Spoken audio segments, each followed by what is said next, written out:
Hi, Representative Ocasio-Cortez. I wanted to make this video as a follow-up to the testimony that I gave yesterday, and more broadly, the hearing yesterday on coal ash in Puerto Rico, but more broadly on energy in Puerto Rico. Now, when I saw at the beginning of the meeting that you were there, it was very exciting to me, and people might not expect that. But when I'm testifying, I'm not trying to play to people who expect to agree with me. I'm honestly trying to persuade people who expect to disagree with me. And you're somebody I was sure would expect to disagree with me.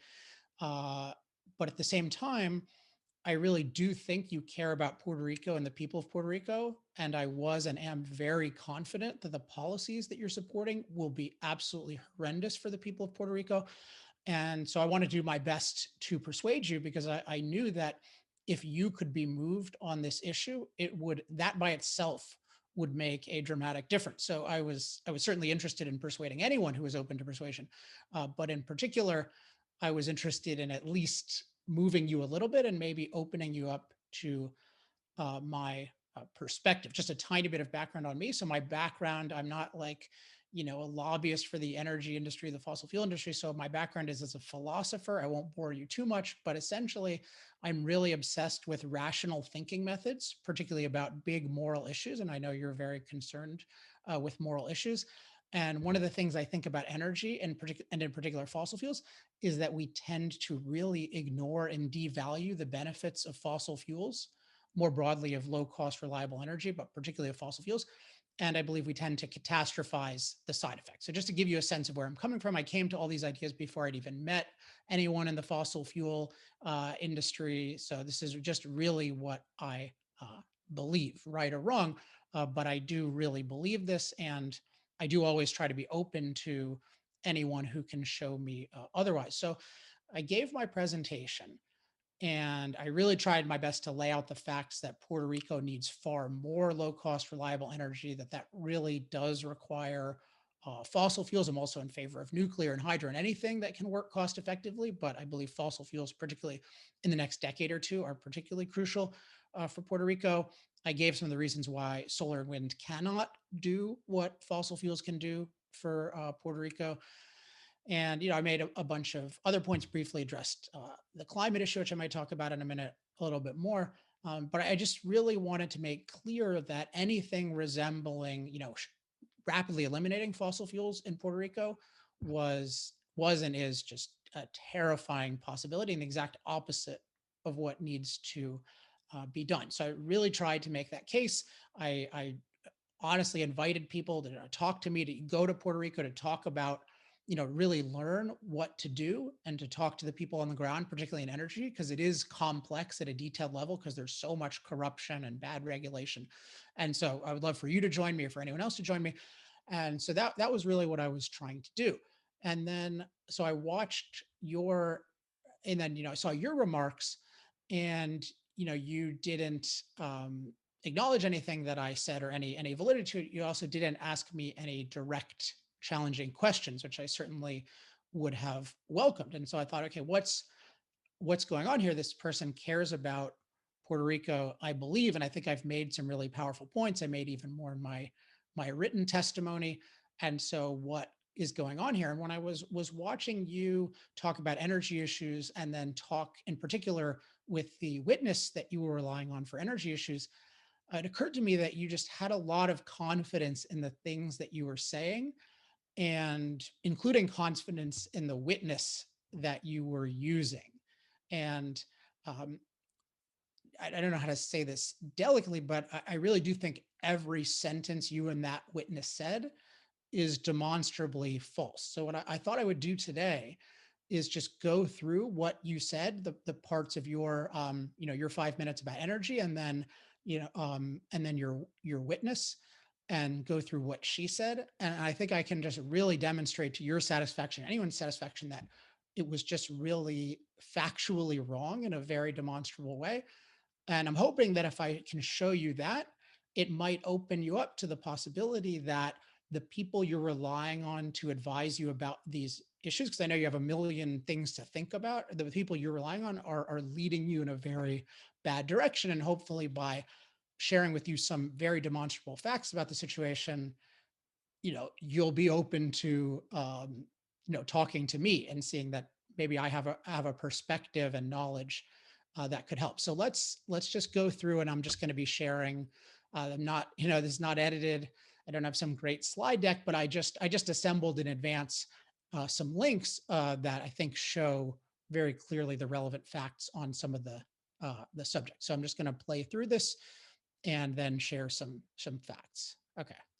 All right. Well, I said I wasn't going to edit this, and then my audio earpiece failed, so I had to switch to a different AirPod. So hopefully that's the last untrue thing I say today. So let's go to your to your statements. I want to debunk some of this, I would say, Chicken Little arguments on how if we would close the coal plants, it would cause catastrophic effects for the energy supply on the island. Okay, so one thing about Chicken Little. So I think that is a concern, but my view is actually you're thinking of it the wrong way. I think that in the exact opposite way. So, for example, you've made very extreme statements about the CO2 emissions from fossil fuels and what that's going to cause. So, there's this sort of famous exchange you had. And we're like, the world is going to end in 12 years if we don't address climate change. And your biggest issue is your biggest issue is how are we going to pay for it? And so, in my view, that's actually a Chicken Little view, and I just wanted to get this out of the way because I think it's informing the whole perspective. And so I just want to point you to my written testimony in particular, where I elaborated on the point. But I think there's this false alternative between, oh, you believe that CO2 emissions impact climate, or you think it's a catastrophe that justifies getting rid of fossil fuels, or you don't. And I think that's a very false alternative. So just to refer you to my testimony, I do believe CO2 emissions impact climate, but we have to look at how much. And so we have 1 degree of warming in the last 170 years. The warming has been mild and manageable. It's mostly in the colder parts of the world. That's not very well recognized by the public, but it's definitely recognized by scientists. And we have to recognize that life on this earth thrived when CO2 levels were well over 5 times today's. We also have to recognize this is something that's it's become a little bit more publicized since my book, Moral Case for Fossil Fuels, came out. But the number of climate-related disaster deaths, so the things we're most concerned about, like storms and floods and drought, wildfire, et cetera, those are actually down by 98% over the last century. And so what's going on is we are catastrophizing the side effects of fossil fuels. So we're acting like, oh my gosh, it's the end of the world. It's going to warm 10 degrees Celsius and that kind of thing. And then we're ignoring the benefits. And one of the benefits of fossil fuels is because they provide an unrivaled source of low cost, reliable energy. They allow us to use machines to protect ourselves against climate. So building sturdy buildings and having heating and air conditioning and having all sorts of flood protection, et cetera, et cetera. So I just wanted to make you aware that there is a view that we do impact climate, but that it's nothing resembling a crisis. And in fact, we're becoming safer and safer from climate. And then my view on the other side of things is that it is a truly existential threat if you threaten the energy supply. And we've seen that a little bit, a little bit in California, even more in Texas this year, where it's not a livable environment if the electricity isn't on. And people in Puerto Rico live with that on a daily basis. And that's why I really stress that Puerto Rico doesn't need to just do the status quo. They need to radically improve their energy system.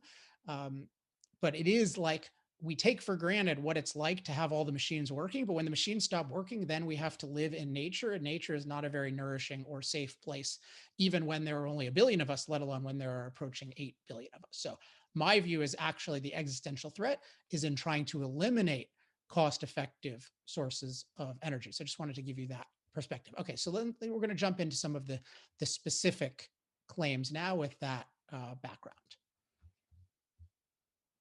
Island. Now, Ms. Santiago, Mr. Owen's testimony paints a very bleak picture of the electrical system if we close this power plant, except PREPA commissioned a report from Siemens, which is an energy contractor that has actually showed otherwise. To quote the Okay, so before we go into the quote, I just want to point out, because I think you will often point out that you should be aware of, who's funding what and that kind of thing. And and what's their background, and do corporations distort things? And so Siemens, which you're relying on very heavily, you're going to see the main thing is the report does not say at all what you think it says.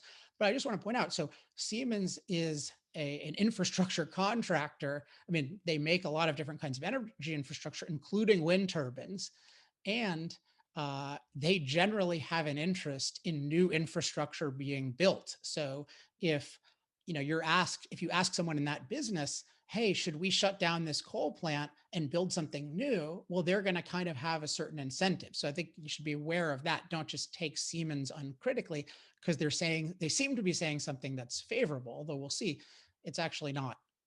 It's not at all what you think they're saying. Okay, so let's continue. Report. I want to read to you the last sentence. And this is the same report that Mr. Owens has referred to in his testimony. It says, and the last sentence, no adverse impacts were identified on the transmission system with the retirement of AES coal. No adverse impacts, no reliability issues, no shortage of megawatts, no vulnerability to hurricanes. Now, Okay, so in terms of that, so we're going to talk about, you're going to see, you advocate literally shutting down the plant tomorrow, and we're going to see that they say nothing about that. But it was interesting because I looked up the reports that were submitted, and I searched for no adverse impacts. I searched for every relevant phrase to what you were quoting at the end, and I didn't see that at all. And then I searched the entire internet for the phrase that you said was the last sentence, and I couldn't find that at all. So I'm not clear. I'm just curious where you got that from, or who told you that was in there, because I could not find that in any of the official submitted reports. But I think you'll see that the biggest dissonance is to come. So we're going to get into this. Ms. Santiago, in addition to that Siemens study, what other evidence is there that AES can close tomorrow while keeping the lights on and preventing price increases on the island? Okay, so what you're saying here is that this Siemens report is evidence that we can close the coal plant tomorrow and keep the lights on and not have an adverse effect on prices. So I think we should go to the report and just look, because it definitively does not say anything resembling that. So one thing to note about this report, it has a lot of different scenarios, like it's a couple dozen scenarios, and all of the scenarios involve keeping that coal plant open until at least 2027. So this report has nothing to do with shutting down the plant tomorrow, does not say that that's doable, doesn't entertain the idea that's doable. It is entertaining different ideas of how could you replace the coal plant in many years, what would that cost, et cetera. So I just want to pause on this. Like, I really hope that you just take what I just said and that you really publicly retract what you said, because what you said is totally wrong. You're saying that this report supports getting rid of the coal plant tomorrow, and does not do that at all. And just, this is an example. So this is one of the main plans they advocate. And I just want to note, these plans all involve constructing a lot of new fossil fuel infrastructure. So this talks about a land-based LNG terminal, combined cycle gas turbine. We don't need to get into the details, but you can see, like, this is talking about a lot of new fossil fuel infrastructure. So it's not talking about, oh, it's only going to be solar tomorrow, let alone in 6 years. So it doesn't say that, but it's even actually more definitive. And I think the following is something your advisor should have definitely showed you. They should definitely be aware of. If they're not aware of this kind of thing, my honest guess is you just need much better energy advisors. But this was a statement that Siemens put out in 2019 because they were concerned with misinterpretation and the direction that you and we're going to see your witness misinterpreted it. So this says, the report in reference unequivocally identifies that the option of retiring or converting the plant, this is the coal plant that provides 20% of Puerto Rico's electricity, is more costly than the option of continuing operations, resulting in higher costs to the economy and the ratepayers. And then it goes on and it says, the study cannot and must not be understood as recommending a course of action, but rather the result of a sensitivity under the IRP order by the Bureau. So they're investigating, hey, how do we, what are the different options for getting rid of this plant? What would you replace it with? Again, they're talking about doing it by 2027, certainly not stopping it immediately, but unequivocally says it's more costly. So this just completely contradicts what you're saying. I just want to, this is, sometimes we say something and we're sort of right and sort of wrong. And this is just a case where what you said is 100% wrong about this report. So, um, so my view is anybody who knows anything about energy and who has read any of these things should have immediately told you that this is what you were saying was not true, that it would be absolutely deadly to Puerto Rico to shut down this plant tomorrow, and certainly that no report has endorsed this at all. Certainly not the Siemens report that you are talking about. So I think any witness would have done that, but then the witness that you chose did not contest that at all. And so let's look into that, and then we're going to look into what we can see about how much she knows about energy and whether she was a good witness to use. Island. Right.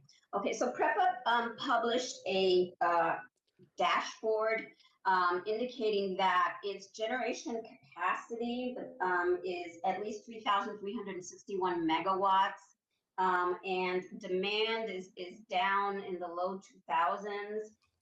Okay, so we're going to just stop there. So she said, this is a kind of a weird thing to say, but PREPA published a dashboard. So it doesn't seem like somebody who's really immersed in these issues, but so I looked up the dashboard. And so this is a PREPA dashboard. So this is the Puerto Rican Authority. And they're talking about what?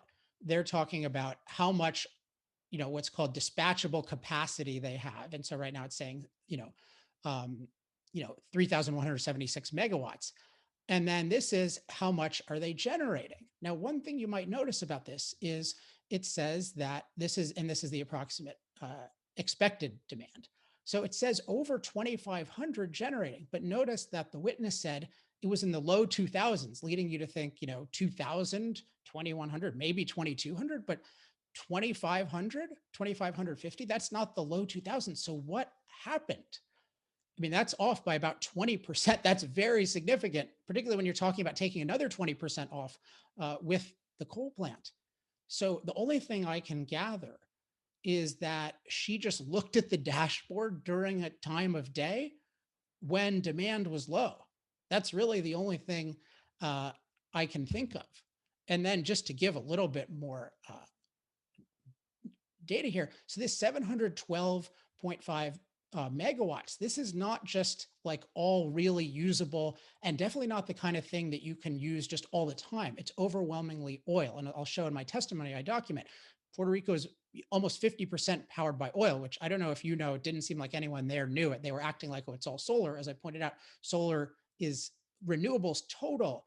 They don't break it out very well for solar, but renewables total is 2.5%. So solar is definitely less than that. And you're talking about taking off a coal plant that is 500 megawatts rated. So maybe it's 400 megawatts. So you're talking about destroying this reserve, but this reserve isn't even really a reserve. And we know that Puerto Rico has catastrophic problems already with reliable electricity. So I just want to highlight, I'd recommend, looking at reading or rereading the actual state of the Puerto Rican grid, which I talked about. So I just want to highlight already desperately short of generating capacity, earthquake destroying significant amounts of natural gas generation. It's overtaxed oil-based power plants. Most of these plants are not designed to be run all the time. And so it is, what's really needed is dramatic increase in infrastructure. And so if you're talking about, again, getting rid of something that is, you're talking about getting rid of 20% on average of the electricity, their most reliable, resilient source of electricity. This is something that got out mostly unscathed from Hurricane Maria. This is something that survived the earthquakes. This has a lot of advantages. It stores its fuel on site. It can store a lot of fuel on site, which natural gas can't. So it's less vulnerable to supply disruptions. So this is something that is like the already fragile grid of Puerto Rico is teetering. I mean, it's beyond teetering, but it's just so fragile and it's totally depending on this. And yet the witness you're talking about has no clue even what the demand is. She just seemed to look at one web page at one point in the day. She doesn't understand what their reserve margin is. She doesn't understand what the power plants are. And so it's a question of, is she a good witness? And I think obviously no from that. But if we just look like a little bit at her background, so what is she? So this is Ruth Santiago. This is from Earth Justice. and who's thrilled to announce that she is joining its board of trustees. She's a renowned lawyer and environmental health advocate, et cetera, et cetera. So there's nothing where nobody's like, she doesn't write books about energy. People aren't consulting her. She's not, no one is asking her to help them make forecasts and that kind of thing, which are all things that, by the way, I do. And I hope just my explanations here show that I know what I'm talking about. But like in the world, I'm a recognized energy expert, and lots of other experts consult with me and talk with me and that kind of thing. That's not her job. She's an environmental lawyer. She's an environmental lawyer making comments about energy, but you can tell her passion is all with the negative environmental impacts of things. And that's always a dangerous thing when somebody's only focused on the negative side effects. It's like I think happens with the vaccines, where some people are only focused on the negative side effects and they ignore the benefits. I think that often happens. And so you definitely want someone who's an expert on the benefits, and she is not that at all. And I think that's demonstrable. So we're going to go through a little bit more of what she said, but I think what she said so far totally disqualifies her. She should have immediately said, no, you cannot shut that down tomorrow. It's going to be an absolute disaster. And unfortunately, she didn't say any of that. So I'm going to address the main kinds of claims she makes from here on out. But there's a little bit of kind of rambling. And so I'll let it flow for a little while. I won't skip past it, but I'm not going to go into every sentence. And so PREPA has excess generation capacity in the immediate term to address any retirement of the AES plant. That on the one hand. The other thing is that renewables, we know everywhere from Lazard to the studies that we mentioned that have been done about specifically Puerto Rico rooftop solar. Okay, so just want to sort of, anytime you hear Lazard, or it often goes along with LCOE, levelized cost of electricity, that is a signal that somebody is either doesn't know what they're talking about, or they are trying to pull something over. So what that statistic there, Lazard has the most famous kind of study of this, what they call levelized cost of electricity.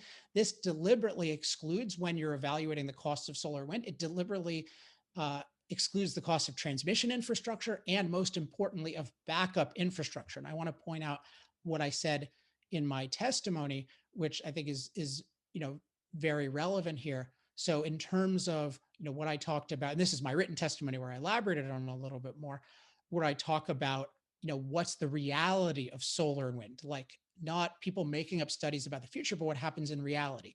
And there is this incredibly strong trend of the more wind and solar that grids use, the higher their electricity prices. So we have the example of Germany doubling prices in 20 years, 3 times our electricity prices. Our electricity prices have gone up very significantly despite natural gas prices going down.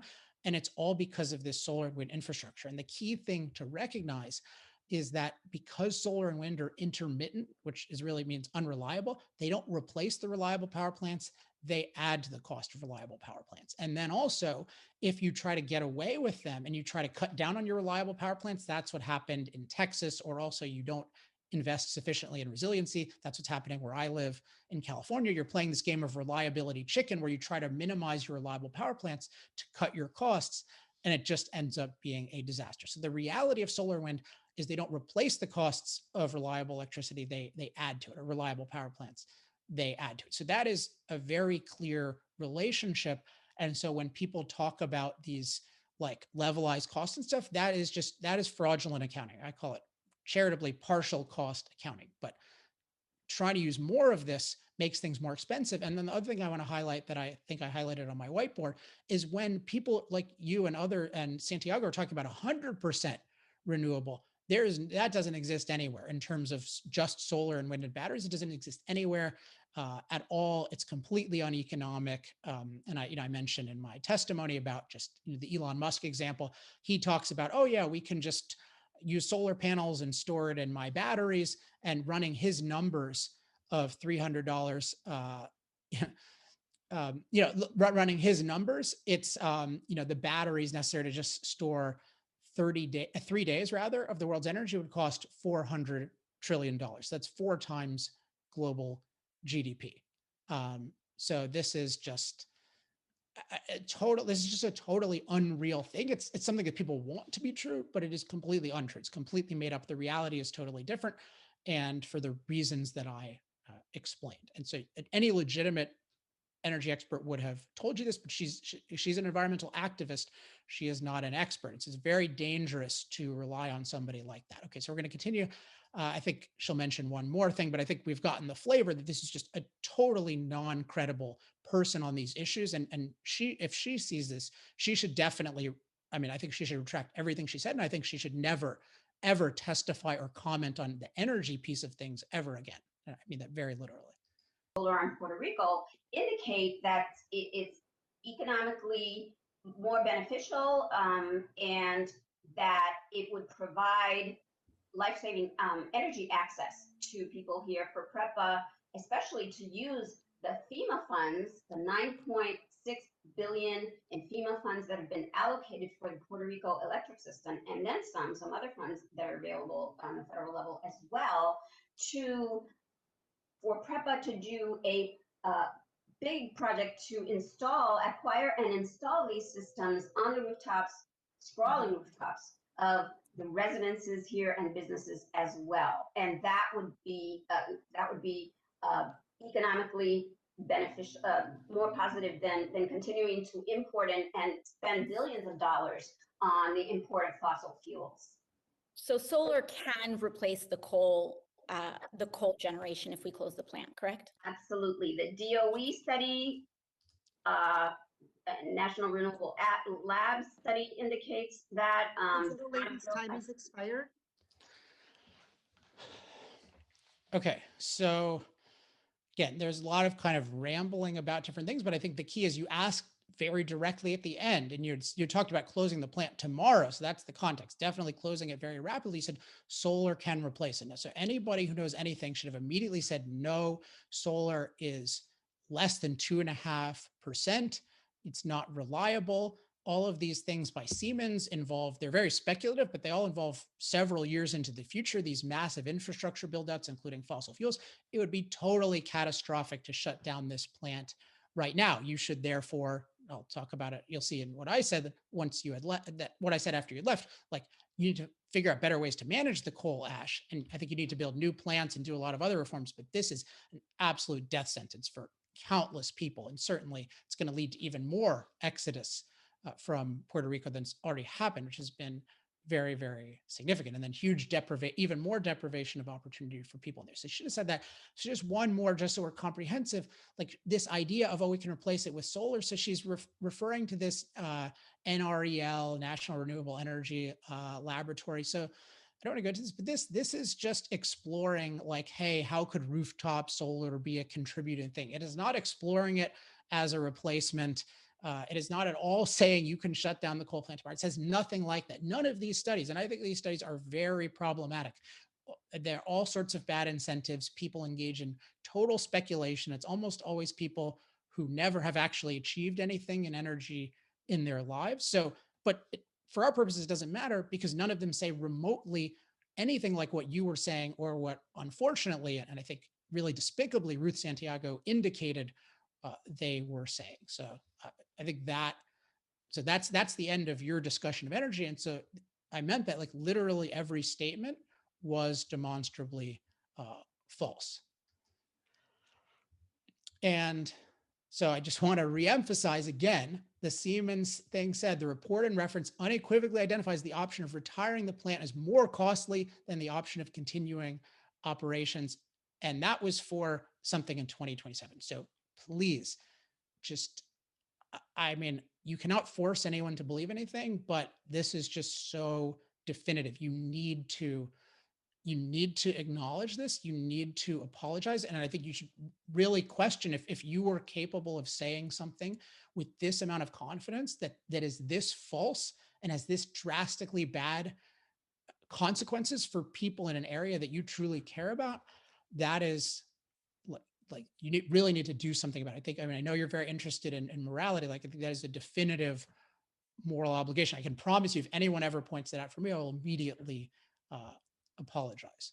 So I just wanted to end by playing you with this as context, my closing statement, because I think you left shortly after you had spoken and talked to your witness.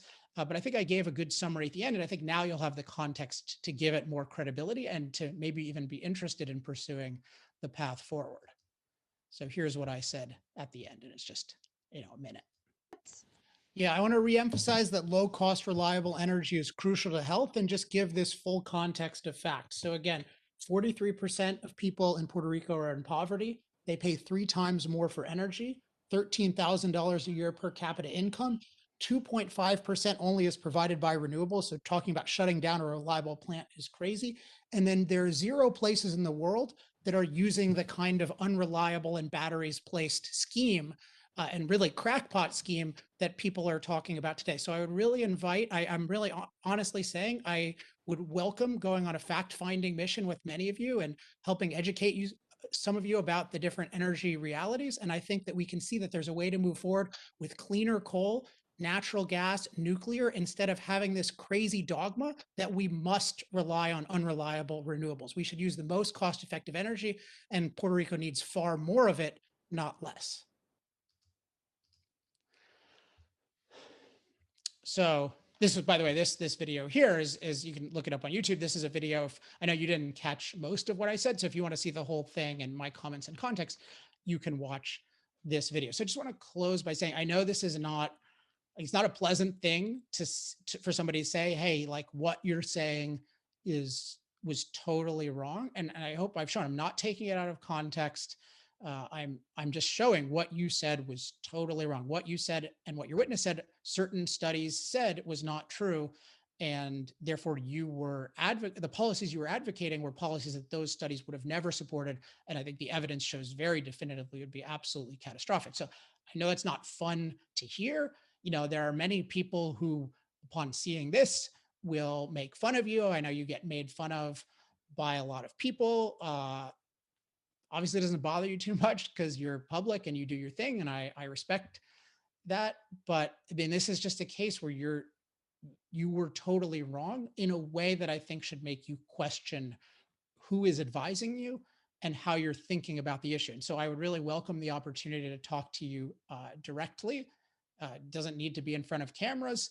We can agree to not talk about what we have. I'll definitely keep my word, you know, whatever conversation we have, but this is a very serious thing. So for me, the best case scenario here is not like some gotcha headline or something like that. It's that we actually have a conversation and that you are actually moved in what I think is the right direction. Because I do believe that you in particular have the power to drastically influence this situation for the better. I think I've given policies that would be so much better for Puerto Rico that would definitely make life better. So I'm not like just blindly defending whatever's going on with this coal plant. I don't represent that. I don't represent anybody. I have nobody in the world has any editorial control over what I say. I'm certainly not, as you saw in that testimony, I'm not focused on those particular practices there. I'm sure there are plenty of bad practices there. Puerto Rico has all sorts of issues politically that create bad practice everywhere. So I'm not about like defending this exact situation. I'm about moving forward in a way that's actually going to benefit the people of Puerto Rico. And if you can be known as somebody who advocates those policies in Puerto Rico, you can also help advocate better policies in the US and better policies around the world where people, you know, most people are even far worse off than people in Puerto Rico. So, you know, you can reach me. I'm easy to reach on Twitter. You can email me, alex@alexepstein.com. But I really hope that you watch this, or if people close to you watch this, I hope they share it with you. And, you know, my best case scenario is that we have a real conversation and I'm able to take somebody who's very passionate and very influential and convince her to stop doing something that is really, really destructive and really make a positive difference in the world, which is what I think you want to do. So thanks for listening to me, and maybe we'll talk soon.